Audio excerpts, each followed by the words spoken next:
Hello friends, எல்லாருக்கும் வணக்கம். Welcome to my channel. இன்றைக்கி நம்ம என்ன பார்க்க போகிறோம்னா, ஃப்ளிப்கார்ட்டில் இப்போ ரீசண்டாக நான் ஒரு பொருளை ஆர்டர் பண்ணியிருந்தேன். அது என்ன பொருள்னு நீங்கள் பார்த்தாலே உங்களுக்கு தெரிஞ்சுப்பீங்க. ஸோ தினமும் பார்த்தீங்கன்னா பாத்திரம் சேர்ந்துக்கிட்டே இருக்குது. அது கழுவுறதுக்குள்ளே போதும் ஆகுது. பட் சிரமம் பார்க்காம அதையே நம்ம ஃபாலோ பண்ணிக்கலாம். ஒன்றும் பெருசாலாம் ஒன்றும் இல்லை. ஒரு 2 days ஒன்ஸ் தானே பாத்திரம் சேருது, பரவாயில்ல கழுவிக்கலாம்லாம் சொல்லி நான் யோசித்து பார்த்தேன். ஸோ கடைசியாக எனக்கு ரொம்ப நாளாக இந்த டிஷ்வாஷர் வாங்கியே ஆகணும்னு சொல்லிட்டு மனசில் இருந்துக்கிட்டே இருந்தது. நான் சின்ன வயசுலேருந்து எதெல்லாம் வாங்கணும்னு நினச்சனோ, ஆசைப்பட்டனோ அது எல்லாத்தையுமே நான் என்னுடைய உழைப்பால் நான் வாங்கியிருக்கேன், போட்டிருக்கேன் வீட்டுக்குன்னு. ஸோ அந்த மாதிரி தான் இந்த டிஷ்வாஷரும் நான் இப்போ ஃப்ளிப்கார்ட்டில் ரீசெண்டாக ஆர்டர் பண்ண 2-3 டேஸ்க்குள்ளே பார்த்தீங்கன்னா வீட்டுக்கு டெலிவரி கொண்டு கொடுத்துட்டாங்க. பாருங்கள், நல்லா நான் நினச்சதை விட நல்லா பெருசாக இருக்குது. ரொம்ப பெரிய டப்பாவாக இருக்குது. இது கிட்டத்தட்ட பார்த்தீங்கன்னா 39-40 கிலோ போல். ஸோ அவ்வளோ பெரிய வெயிட்டான ஒரு பொருள். நல்ல வேளை நம்ம வீட்டில் கிரவுண்ட் ஃப்ளோர்லேயே தான் வைக்க போகிறேன்.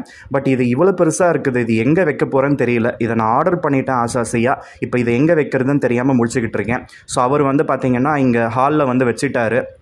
அவர் இந்த இது தூக்கிட்டு வந்த ஸ்டைலும் பார்த்தீங்கன்னா தப்புன்னு போட்டு வச்சுருக்காங்க. அதை பார்த்தீங்கன்னா இப்போ நான் வீடியோவில் காமிப்பேன், நீங்கள் பார்ப்பீங்க.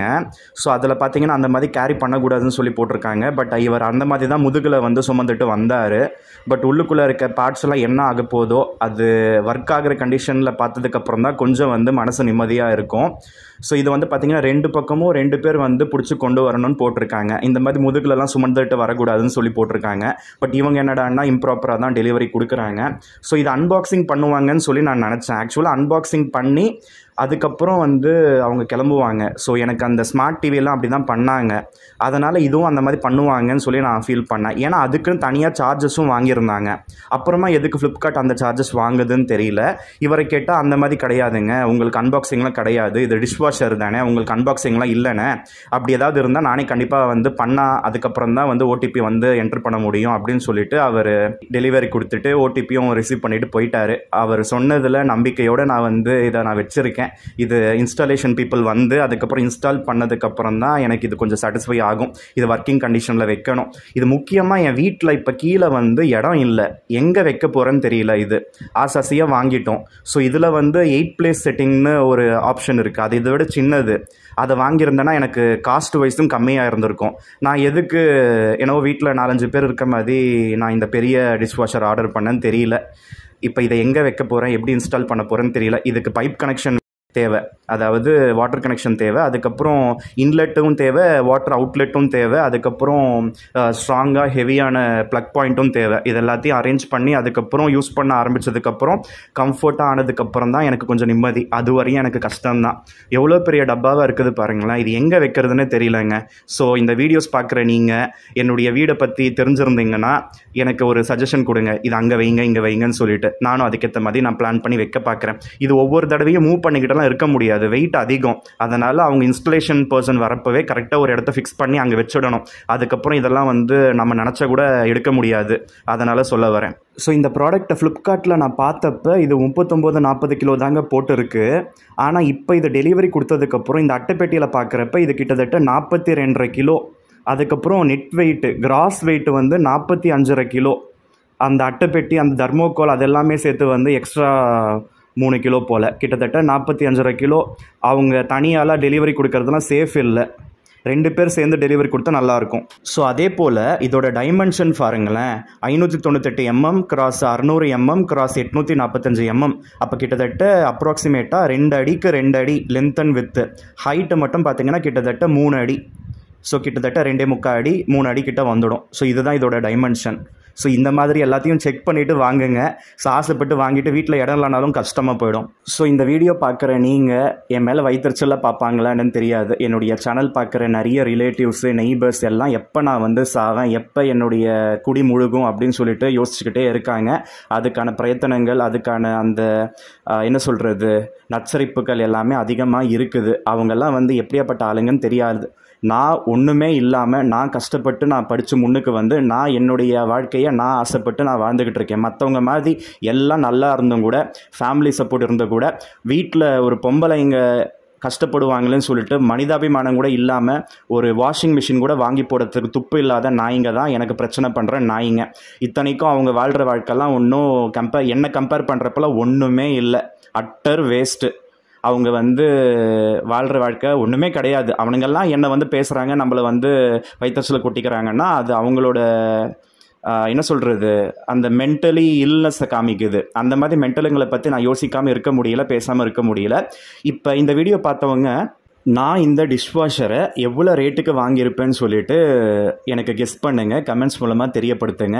ஆக்சுவலாக இந்த டப்பாவில் பார்த்தீங்கன்னா maximum retail price inclusive of all டாக்ஸஸ்னு 35,990 rupees, அதாவது கிட்டத்தட்ட 36,000 ரூபான்னு சொல்லி போட்டிருக்காங்க. ஓகேவா, நான் இந்த ப்ராடக்டை நான் எந்த ரேட்டுக்கு வாங்கியிருப்பேன்னு சொல்லிட்டு நீங்கள் என்ன கண்டுபிடிச்சிங்களோ அதை எனக்கு வந்து தெரியப்படுத்துங்க. நான் எவ்வளோக்கு வாங்கினேன்னு சொல்லிட்டு நான் அடுத்த வீடியோஸில் நான் வந்து போஸ்ட் பண்ண பார்க்குறேன். இது எனக்கு வந்து பல நாள் கனவு. எங்கள் அம்மா உயிரோடு இருந்தப்போ டிஷ்வாஷர் வாங்கணுமாலாம் சொல்லிக்கிட்டு இருந்தேன், மைக்ரோவேவன் வாங்கணுமாலாம் சொல்லிட்டு இருந்தேன். இப்போ இவ்வளோ ஆசை இருக்குது, அப்போ கிச்சனை ஏன்டா அத்தணுண்டு கட்டி வச்சுருக்கேன், ஒருத்தவங்க நின்று சமைக்க கூட அங்கே இடம் இல்லை. அப்போ இதெல்லாமே பார்த்தீங்கன்னா ஃப்யூச்சரில் உனக்கு பிரச்சனை ஆகும் இல்லடாலாம் சொல்லி கேட்டாங்க. அவங்க சொன்னது தான் இப்போ புரியுது. எல்லாம் ஆசை இருக்குது, ஆனால் அதை வைக்கிறதுக்கு கிச்சன் வந்து நல்லா பெருசாக அமையலை, ரொம்ப காம்பேக்ட் கிச்சன். இப்போ இது எங்கே வைக்க போகிறேன்னு தெரியல. ஆசைக்கு வாங்கிட்டேன். இதை வந்து கொலு பொம்மை மாதிரி இங்கே வச்சு பூஜை பண்ண முடியாது, இதை யூஸ் பண்ண ஆரம்பிக்கணும். இது எங்கே செட் பண்ண போகிறேன்றது தான் இப்போ வந்து பெரிய ஒரு அக்கப்போராக இருக்க போகுது. ஆல்ரெடி நேற்று நான் போலீஸ் ஸ்டேஷன் போயிட்டு வந்துட்டு அந்த லாவண்யா புருஷன் வரலை, அந்த 31 லட்சம் ரூபாய் கடன் ஆகிட்டு அதுக்கு அவுட்ஸ்டாண்டிங் 24 லட்சம் வந்து இருக்குது. அந்த கடனை வேற கட்டாமல் சிபில் ஸ்கோர்லாம் குறைஞ்சிக்கிட்டே வருது. அதனால் எனக்கு கிரெடிட் கார்டு எப்போ இருக்கும் எப்போ போகும்னு தெரியல. அதனால் எனக்கு பயமாக இருந்தது. ஸோ கிரெடிட் கார்டில் வந்து ஆஃபர் இருந்ததுனால நான் 1 year EMI போட்டு நான் ஃப்ளிப்கார்ட்டில் வாங்கிட்டேன். அது ஏதோ வந்து ஆஃபர் பீரியட் இருக்கும்ல, அந்த ஆஃபரில் நான் வாங்கினேன். இல்லைனா இது வந்து பயங்கர ரேட்டாக இருக்கும். இது வந்து நான் வசந்த் அண்ட் கோ திருவள்ளூர் பிரான்ச்சில் காக்கலூர் பிரான்ச்சில் நான் போயிட்டு நான் பார்த்தப்ப டிஷ்வாஷர் அப்போ 28,000 ரூபாய் சொன்னாங்க. அதே மாடல் டிஷ்வாஷர் இப்போ நான் எவ்வளோ ரேட்டுக்கு வாங்கியிருப்பேன்னு சொல்லிட்டு நீங்கள் என்ன நினைக்கிறீங்கன்னு சொல்லிட்டு கமெண்ட்ஸ் மூலமாக தெரியப்படுத்துங்க. 28,000 ரூபாய் சொன்னாங்க தெரியுமா, ஒரு 4 years முன்னாடி, கண்டிப்பாக ஒரு 4-5 years முன்னாடி கேட்டிருப்பேன். அப்போ பல நாள் ஆசைங்க. இதெல்லாம் ஆசை இருந்தால் நம்ம வாங்கி தானே போடணும். நமக்கு இனிமேல் வந்து கொஞ்சம் வேலை மிச்சமாகும் இல்லையா, நம்ம அதில் போய் நின்று நம்ம அங்கே பாத்திரம் விளக்க வேணாவே, அதனால் பார்த்தேன். பட் ஆனால் இது என் ஒருத்தனைக்கு இது ரொம்ப பெருசுங்க. ஆனால் ஸோ கொஞ்சம் சின்ன சைஸே வாங்கியிருந்துருக்கலாம், தப்பு பண்ணிட்டேன். நீங்கள் என்ன ஃபீல் பண்ணுறீங்கன்னு கமெண்ட்ஸ் மூலமாக தெரியப்படுத்துங்க சகோக்களே.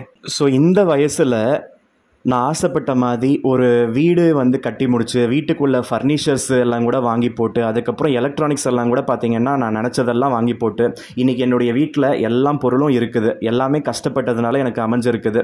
ஸோ இதை வந்து நீங்கள் பாசிட்டிவாக நினைக்கிறீங்களா, இல்லைனா வந்து எதுக்கு தேவையில்லாமல் செலவு பண்ணிக்கிட்டு இருக்க, வேறு எதுலையாவது இன்வெஸ்ட் பண்ணலாம்ல, ஸ்டாக்ஸில் பண்ணலாம், மியூச்சுவல் ஃபண்ட்ஸில் பண்ணலாம், கோல்டில் பண்ணலாம், நிலத்தில் பண்ணலாம் அப்படின்லாம் கூட யாராவது சஜஷன் கொடுப்பீங்க. ஸோ நீங்கள் என்ன ஃபீல் பண்ணுறீங்கன்னு சொல்லிட்டு எனக்கு தெரியப்படுத்துங்க. எங்கள் அம்மாவும் சொல்லுவாங்க, எதுக்குடா எல்லா காசையும் வந்து வீண் பண்ணுற, ஸோ கேமரா வைக்கிறப்ப எதுக்கடா கேமரா வைக்கிற, அதுக்கப்புறம் அது இதுன்னு சொன்னாங்க. ஆனால் இன்வெர்ட்டர் வைக்கிறது அவசியம். எங்கள் அம்மா என்ன சொல்லியிருக்காங்க பாருங்க, அப்போ கூட இன்வெர்ட்டர்ன்றது அவசியம், இங்கே அப்பப்போ கரண்ட் போகும், உனக்கு ஃபேன் இல்லைனா கஷ்டம், அப்போ இன்வெர்ட்டர் வாங்கி போட்டுக்கோ, கேமராலாம் எதுக்கு நமக்கு தேவையில்லாமல். ஆனால் கேமரா வாங்கி போட்டதுக்கப்புறம் தான் ஏகப்பட்ட அக்கப்போர் என்னென்ன பண்ணுறானுங்கன்னு சொல்லிட்டு அதில் பதியுது. அப்போ கேமராவே இல்லைன்னா நமக்கு எந்த அளவுக்கு சேஃப்டி இருந்திருக்கும்னு பார்த்துக்கோங்க. இந்த மாதிரி எலக்ட்ரானிக்ஸ்க்கே கிட்டத்தட்ட வந்து பல லட்சம் நான் செலவு பண்ணியிருப்பேன் போல், 5 லட்சம் ரூபாய் கிட்டத்தட்ட ஃபர்னிச்சரு எலக்ட்ரானிக்ஸ் எல்லாம் சேர்த்து நான் 5 லட்சம் ரூபாய் செலவு பண்ணியிருப்பேன். எல்லாம் என்னுடைய உழைப்பு, என்னுடைய hard work. So see you with another interesting video. Until then, have a great day. Bye bye.